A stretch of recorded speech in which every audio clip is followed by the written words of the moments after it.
தைப்பூசத்தன்னைக்கு என்னால விரதம் எல்லாம் இருக்க முடியாது. என் அப்பா முருகனுக்கு வந்துட்டு நான் நெய்வேத்தியம் பண்ணணும்.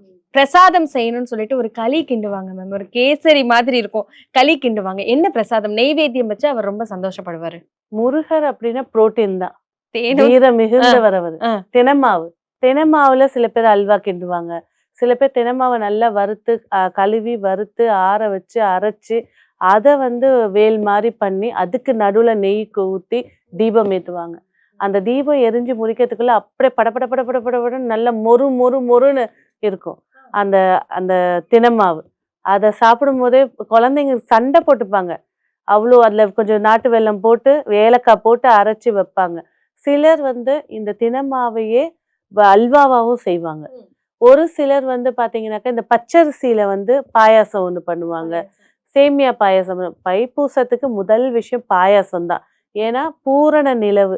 சூரியன் மகரத்தில் இருக்க, சந்திரன் கடகத்தில் நிற்க, பூச நட்சத்திரத்துல நிக்கக்கூடியது. பௌர்ணமி திதியும் இணைறது தான் இது. பூச நட்சத்திரம்ன்றது பல ரகசியங்கள் வாய்ந்தது.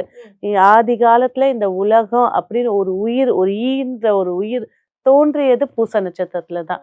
உலகம் இயக்கம் ஆரம்பிச்சது பூச நட்சத்திரத்துல தான். ஆமா. உத்தராயண காலம் பிறந்து ஃபர்ஸ்ட் வரக்கூடிய தை பௌர்ணமி ரொம்ப ரொம்ப ரொம்ப விசேஷமானது. முருகருக்குன்னு உகந்ததுன்னு எல்லாரும் ஒரு தரப்பு சொல்லிட்டு இருந்தாலும், இந்த முருகரிடமிருந்து தன்னுடைய தந்தை உபதேசம் பெற்ற நாளும், அப்பனுக்கு புத்தி பாடம் சொன்ன சுப்பையா, அந்த உபதேசம் நடந்ததும் இந்த தைப்பூசம் தான்.